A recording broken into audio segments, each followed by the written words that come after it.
Did an actor playing a Munchkin hang himself on the set of The Wizard of Oz?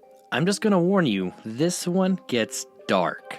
We'll be discussing injury, abuse, bigotry, and suicide. So as they said back in the day, viewer discretion advised.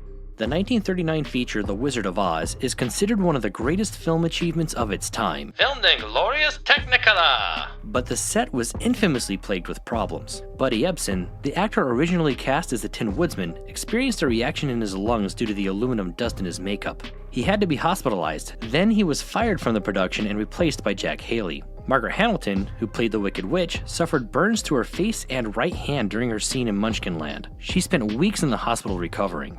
And her original stunt double, Betty Danko, was also severely burned. She was sitting on a smoking pipe meant to look like the witch's broom when it exploded, giving her permanent scars. The actors who played the Munchkins were paid less than the dog who played Toto, and their manager pocketed half their money, not to mention all the salacious rumors that were spread about them by the cast and crew. Finally, star Judy Garland was subjected to discrimination and verbal and sexual abuse. She was paid significantly less than her male co-stars, despite having more screen time. She was put on a strict diet of chicken broth, black coffee, and 4 packs of cigarettes a day.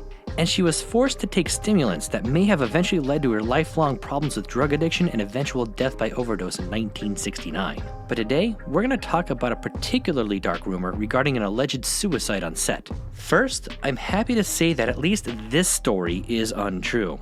The claim is that an actor who played a Munchkin was rejected romantically, and so decided to end his life. The version of the story I initially heard was that he was upset that he got fired and took it especially hard.